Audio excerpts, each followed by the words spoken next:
Up next on What Was I Thinking? Why did a Canadian man kick a meth head in the face? The age-old question, and the only place to find out that answer is What Was I Thinking? Welcome back to the podcast. My name is Syatt. I am your host of What Was I Thinking, which you can email at WWITpod@gmail.com.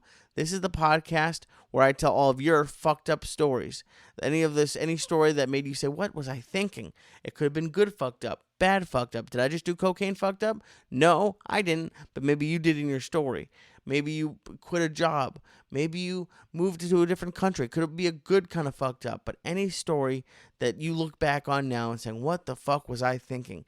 Tell me, email me at WWITpod@gmail.com. That's WWITpod@gmail.com.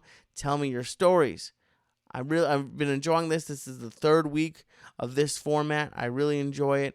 And we're going to try something new this week because a nice gentleman on Twitter had an idea. He said, Lee, I can't understand the stories because you keep interjecting with your brain. So here's what we're going to do. I'm going to try reading the story first so you get to digest the story. You get to see the players. You get to know the plot points. And then take two, we're going to go back in and I'll highlight any of the points where I was like, what the fuck was he thinking? But thank God you emailed me at WWITpod. Did I say that right? WWITpod@gmail.com. Did I say it right? Who knows? I think so. You know where to email. WWITpod@gmail.com. There's something that sounds weird in my head as I say it. Anyway, let's start with the story and then we'll get to the juicy what the fuck parts. Okay. Hey Lee, thank you. Hi. Sorry. Oh, I'm going to read this through. I'm sorry. I used to work at an illegal dispensary.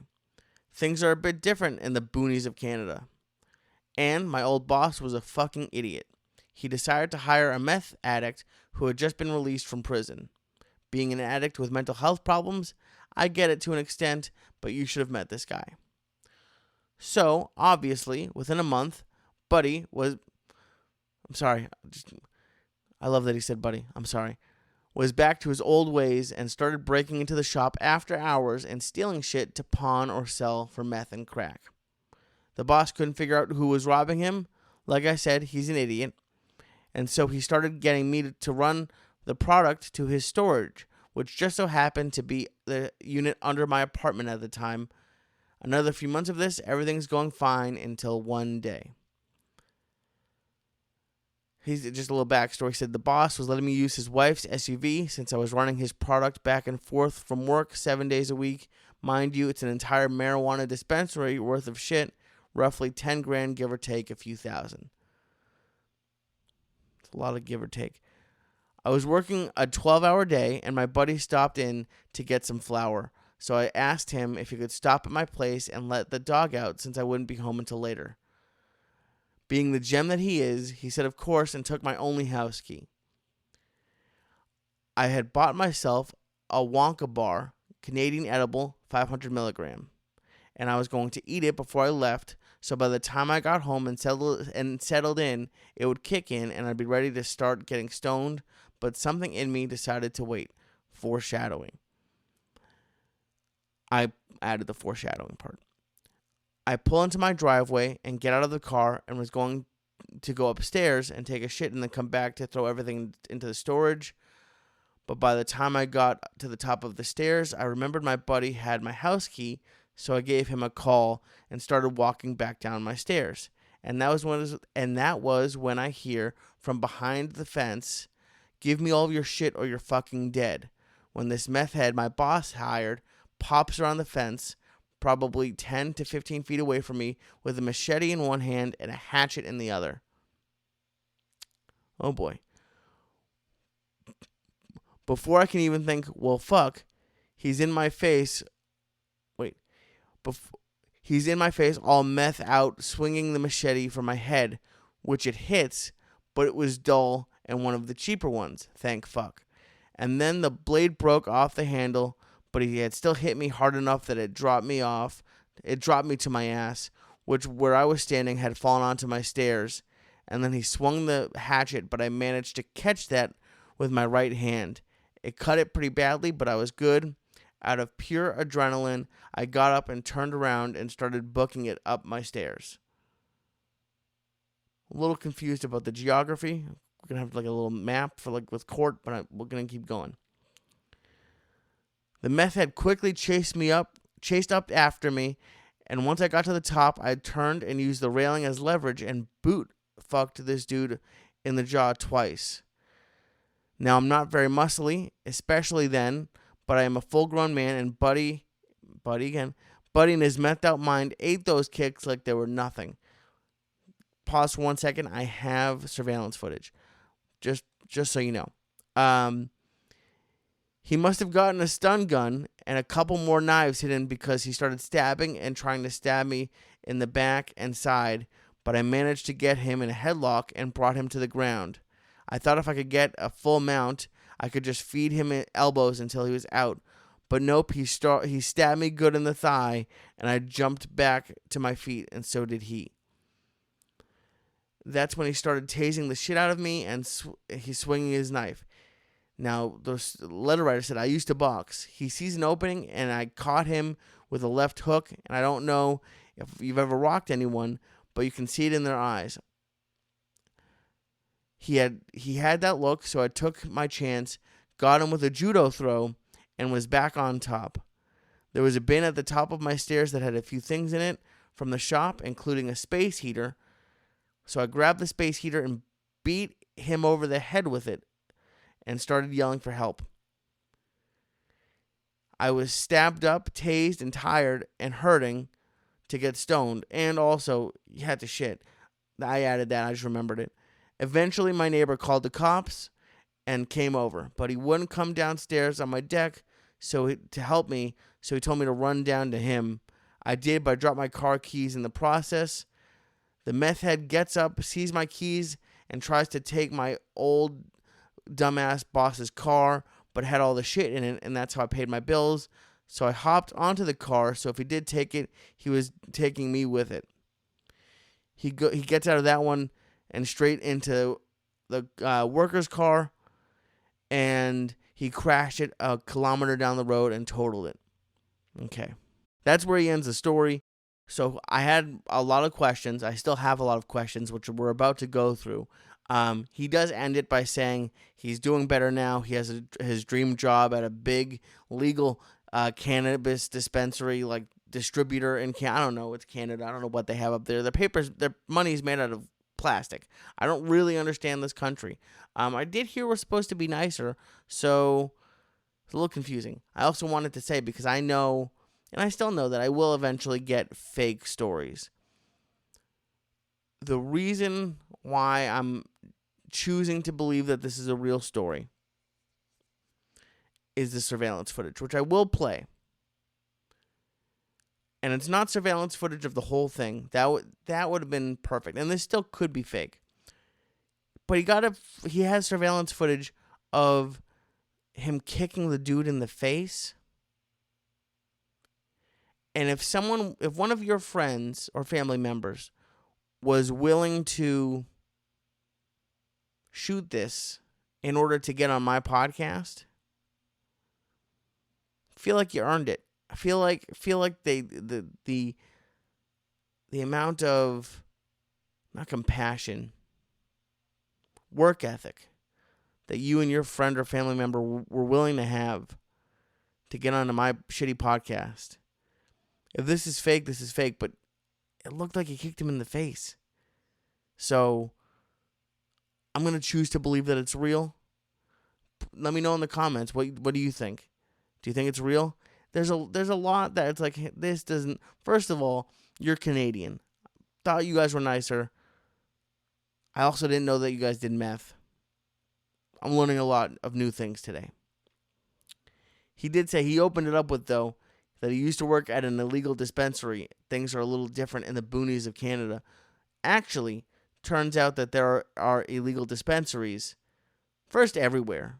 I mean, I guess every drug dealer is basically an illegal dispensary on wheels. But I went to an illegal dispensary in LA. It was on weed maps, but when you go to a place with like no security and then it's not there a week later, I don't think they have dispensary pop-ups. So there are illegal dispensaries everywhere. They're fun. There's no tax. But you could get shot. Or a meth head could come after you with a machete. That, by the way, here's what I'll say. The idea that you got hit in the head with a machete and stabbed and tased and all this and like won and lived. If you didn't have the security footage, I'd be like, this is bullshit. How getting stabbed? I have to believe you, because if you kick someone in the face, or maybe if you, who knows, maybe you're telling me you're the guy who did the kicking, but maybe to convince your friends to fake the footage, you'd be like, listen, you can kick me in the face, but I want to get on this Chubby Jews podcast. It's a lot of work ethic in order to be on my podcast. But anyways, the fact that your boss not only hired a meth head, but didn't realize that the reason why stuff was going missing was because of said meth head, just gives me hope for myself and for all other entrepreneurs, because if this guy had a business at any point that was making any sort of money, we can all do it. I'm going to start a business right now because I know, not to discriminate, I'm sorry, my meth head audience, I don't want to alienate you. But if I know a meth head and some shit goes missing, it's like when the cleaning lady comes over. This is a white privilege part of the podcast. Everyone's had a cleaning lady come over, or like a hotel maid, and you're like, I can't find something, and then you just look where you put it, and of course it's there. But you blame, for that 5 minutes, you're like, that fucking maid or cleaning person, they stole it. And then it's like, oh wait, no, I'm just an idiot. I feel like even if I ended up being wrong, my first instinct of, hey, who stole all my weed? It's probably the meth head.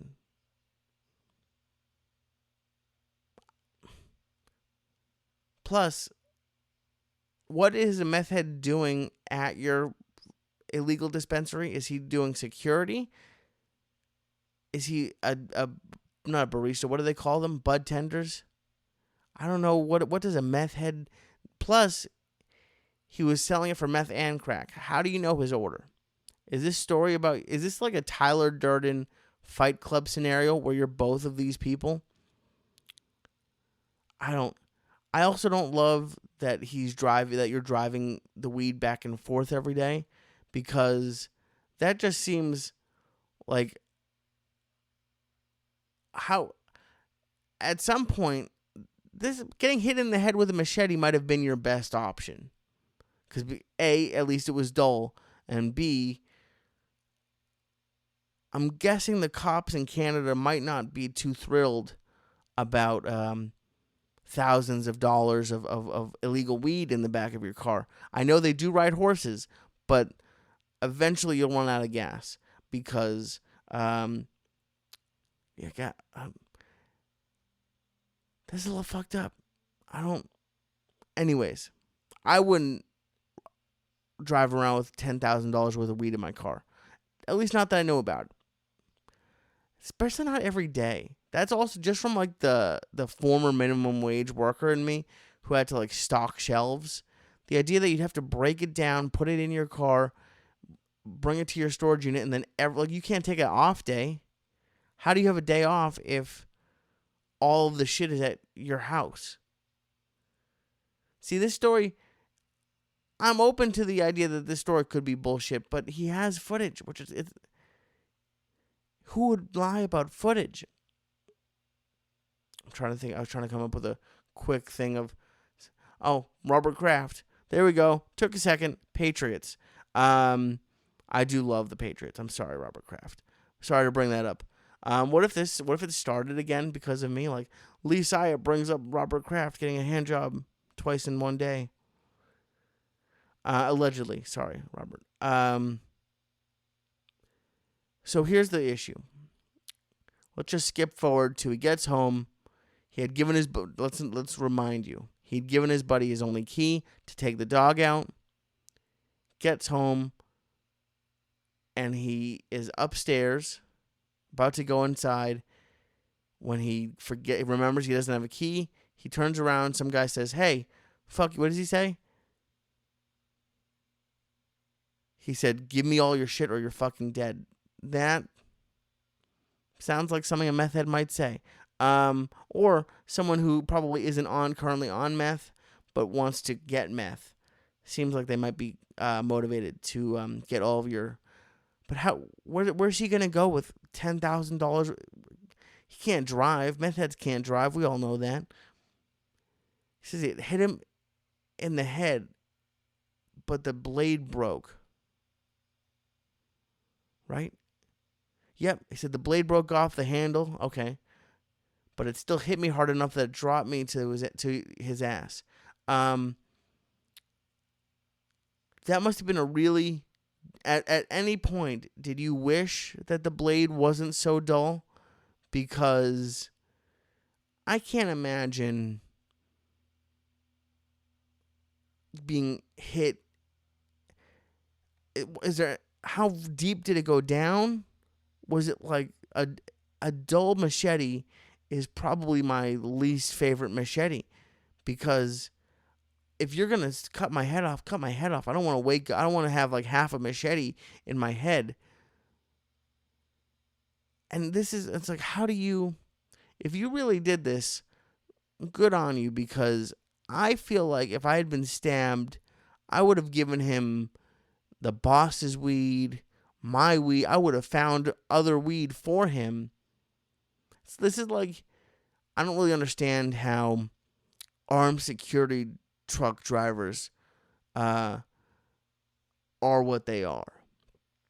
Because I found out at least a couple years ago, hopefully with inflation, they raised their rates.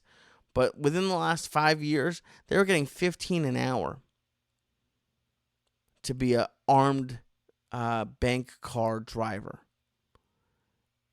Those are the people that go to the banks to get the money, and then they bring it somewhere. If I knew where, I'd be there. And they do all that for $15 an hour. I wouldn't protect a McDonald's for $15 an hour. Who's mad at? I guess everyone's mad at McDonald's. Bad example, but I wouldn't. Definitely not protect my boss's shit had I been hit in the head with a machete. I have no experience being hit in the head with a machete, but I can infer that I wouldn't like it. Pretty easily. That's not going to be a question for me. So he got hit in the head, and the blade broke off. So here, I just want to paint the picture again for myself. He said he fell onto his stairs, and he managed to catch a hatchet, which I don't really know. Feel like that's from Oregon Trail. Isn't a hatchet like a little mini sword? And or is it like a mini axe? He caught it with his hand. I'm hoping you didn't catch the blade part. That just hurts thinking about it. He said he caught it, and he got up and he started booking it up the stairs. Okay, so here's where the surveillance footage comes in. So he, at the bottom of the stairs, got hit in the head with the machete. Bang, blade falls off. Don't worry, I have a hatchet. That's coming. Right hand comes up, grabs it, and he gets up. Again, this story would have ended immediately because I'd either be dead or crying, and he would have everything in my life. Gets up, runs to the top of the stairs. Meth Head chases after him. Sam gets to the top. We're calling him Sam, by the way. Used the railing as leverage and boot kicked this man in the jaw twice. Now, on above one of these shoulders. Again, I don't know which one. I haven't edited it yet because I am talking to you. We have a 15-second clip of this happening. So as you can see, it looks like it's in the back of a parking lot. He has wooden stairs going to the top, up to the door. It looks like, it doesn't even look like this is a security cam. It looks like this is just a camera that you have pointing. Again, everything in this story is like, this might be fake, but why would you shoot footage of yourself getting kicked in the face for my podcast? So let's watch it, and we're gonna find out what happened, because I don't get it. All right, let's see. So boom, he's up at the top. Ooh, I see. Ooh, oh, there's the second kick. So there definitely was 2 kicks, and there he is on the back. Okay. So, ooh, all right. Let's watch that one more time. I'm going to put it right back up here. Let's watch it again. Gotta say, sir, you have a great head of hair. Even though you were stabbed and hit in the head with a machete, I am jealous of you for those goldy locks. That is quite a head of hair. And again, if this is fake, you have some good people in your life who are willing to help you out. All right, he's up at the top. Boom. Oh, see, you let go of the railing too. And then boom, kicked him again. Where's Robin Black when you need him? That is scary. I don't like it. Yeah, that's not good. That was a pretty good kick. Both of them pretty good kicks to the face area. I've heard about bath salts and people not being able to feel pain off of that. I've not heard that about meth. Granted, I don't usually hang out with meth people. But yeah, maybe that has to at least hurt. Like, if I got kicked in the mouth, God, meth must be great, right? Meth and crack. Again, I'm not sure how you knew his order, but meth and crack is a lot. It must be great if you're willing to get kicked in the face twice over it. Also, I didn't see a mask or anything. I guess he's just like, hey, I don't care if he knows. I'm getting that goddamn weed, because then he has to sell the weed. It's a lot of work to be a meth head these days. So here, after he kicked this dude in the head, he says he tried to get him in full mount, but he got stabbed in the thigh. And that's when, granted, if I was mounting someone and they stabbed me anywhere in my body, feel like that would be the end of the mount. So he has some good moves. Now, here's my only problem, because he said he started tasing the shit out of me and swinging the knife. But Sam used to box, and he caught him with a left hook, which unfortunately is not on camera. And he said you can just see it in their eyes, that you know it's going to be able to knock you out. I don't know that look. Yeah, he said, I don't know if you've ever rocked someone, but you can see it in their eyes. I have never rocked anything or anybody. I would not know what that looks like.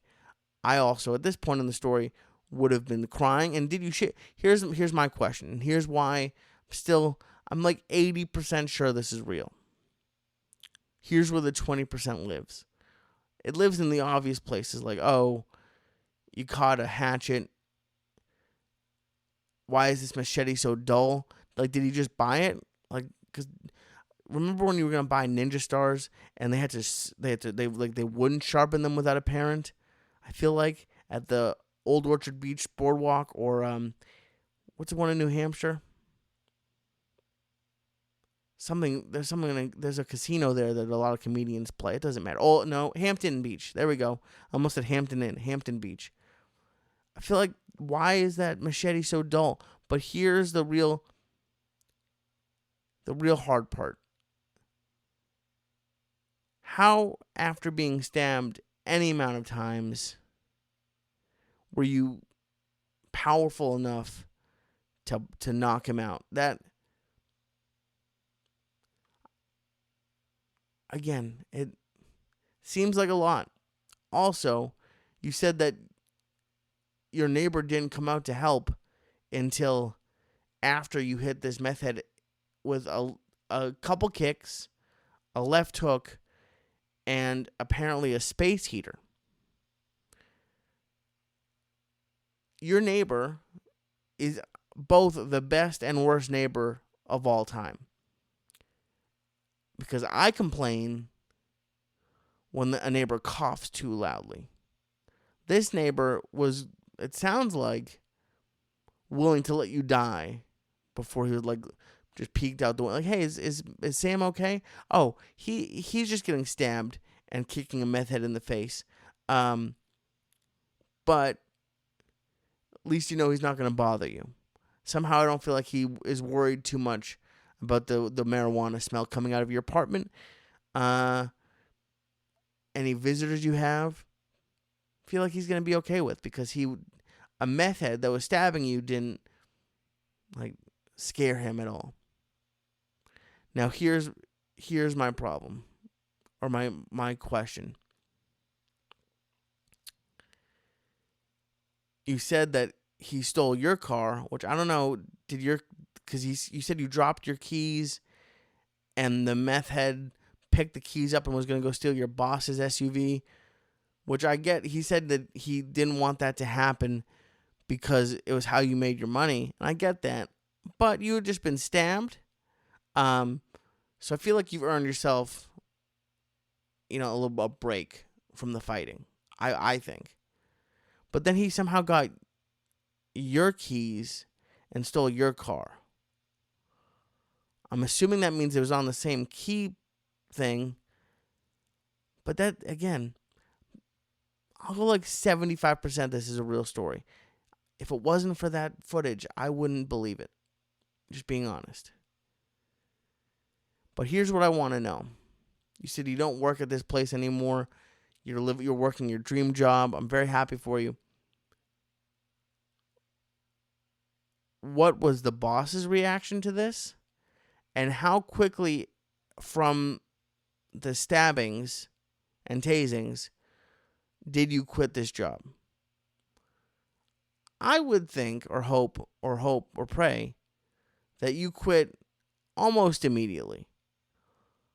Like maybe you were on the stretcher, the gurney, and the cops were there, and you're just like, hey, tell my boss I quit. Also, how did you get to the hospital? Did they... This is where I'm like, please send in a story so I can know that this is real. Because what did you do with the illegal dispensary worth of shit that was in a car that you were allowed to use? I feel like they would have checked. Be like, hey, why do you think someone was trying to stab you in the head with a machete? Because this is not something that happens every day, especially not in Canada. Although I did love that you called him buddy. And what did you call your friend who was willing to walk your dog? It was a great one. A gem. He said his buddy was a gem because he was willing to walk his dog. That is more along the lines of what I expect from my Canadian friends. Now, there's one last part I did want to touch on. He said he had bought himself a 500 milligram edible. Also, are milligrams the same in Canada? I think they are, because it's in the milligrams. And he was going to eat it before, but luckily he didn't. Here's what I'll say. You are lucky, but not for the reason I think you're saying you're lucky, because you're not high when you were fighting the meth head, and you're able to have your full faculties around, which is good, obviously. Here's what I'll say. If you had been, because I've never been attacked by a meth head, knock on wood. I have had stressful situations come up on edibles, and the more stressful they are, the adrenaline, in my experience, has pushed all of that highness away, and then frankly, getting stressed when you're on edibles ruins it, because then you can't be high anymore. I feel like being attacked with a machete would have been one of these scenarios, and you would have been hopefully fine. Again, not entirely sure that this story is real, but I'm hoping it is because of that fucking footage. I was reading, I was like, I can't read this one. It's fake. But he has footage. This is also why I can't be a cop, because I believe everyone. Like, I would believe, I'd even believe this meth head. Like, if I got to the scene and the guy was like, I was just minding my business, and this crazy guy started hitting me in the head with a space heater. So I stabbed him about 40 times and tased him. Sounds reasonable. If I got hit in the head with a space heater, I might be a little bit upset. I also want to know, is that dispensary still there? Is this boss still hiring? Did he continue hiring meth heads? That's fucked up. And you said also, which I deleted it. I didn't delete it, I just didn't read it. He said you had a little bit of PTSD afterwards. Like, it was hard to go out at night. It's hard for me to go out at night, and I didn't get stabbed or hit in the head with them. How long does a machete to the head wound take to heal? Or a hatchet wound to the hand? This is a real story. This is a real story. Let me just say this. If this is all real, you, sir, should move to LA and become Rambo, because this is some badass shit that you went through. I'm sorry you went through it. How good did that edible feel after? Like, I'm assuming you went to the hospital the night of, right? I mean, you took a machete to the head to the point where it broke off of its handle. I feel like that's at least 2 to 3 swings of a machete. I hope it was, I guess, one. But you must have gone to the hospital. Bet you're glad you have free healthcare now. Maybe not. Maybe it was really... At what point do they bring you into the emergency room with a machete wound to the head? Are you one of the first? I hope so. But how good did that edible feel whenever you edibled it up? Because I feel like that there isn't a much better time to take an edible than when you are, you know you're quitting a job. Maybe you've already quit, and you're recovering from a machete wound.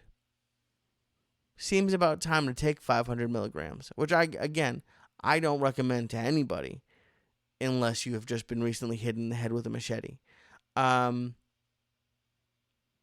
lot of stabbings. I really hope this is real. Please tell me what you think. I think it's real.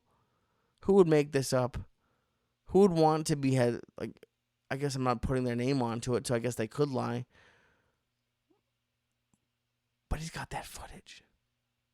Let's just play that one more time. See, why? See, there's... Oh, bam. Okay. Oh, Jesus. So he kicks... his hand does look kind of bloody. Oh, shit. Yeah. I can't rewind it, but if you... Let's watch it one more time. We'll watch it one more time. And then look at his right hand. Look at his right hand. So, okay. Right there. Oh, yeah, you can see... Oh, shit, you can see blood on his hand. Oh, my God. This is real. This is real. Alert. Alert. Alert. This dude fought off a meth head. And this is 100... I am convinced, right at the end of this podcast, that this is a real event. Also, I hope... How quickly did you move? Because I feel like this would bring up some issues. So the curtain moved, which I'm guessing was maybe the window was open. That's one of the things, that blue curtain. I was like, ooh, that moved a little bit. But yeah, let's just watch it one more time. I'm going to have to... There's a lot of... Please go watch this on my YouTube, because I've done now so much editing, and by so much I mean put this kick to the face in like 4 or 5 times. But this is fucked up. See, like, why did that thing move? Boom. So kick gets up. Oh, yeah, you can see all over his hand. There's so much red. Yeah, that guy. Ooh. See, if I were him, I would have pulled you right down by your pretty little hair. But I'm glad you survived. It's too, I guess. Oh. Did you have the camera because of the $10,000 plus worth of weed you were hiding? Also, is it climate controlled? Because that looks like snow on the ground in Canada. I feel like weed being out, like just going from the hot to the cold like that. You would think an illegal dispensary would have more rules about how their product is stored. Also, and this is the last thing I'll say, I love every time I meet someone who works at a dispensary or works in marijuana, they always wrote this. He was saying that his buddy came and was buying some weed. So he said, I was working a 12-hour day and my buddy stopped in to get some flour. I love when weed people call it flour because they take it so seriously.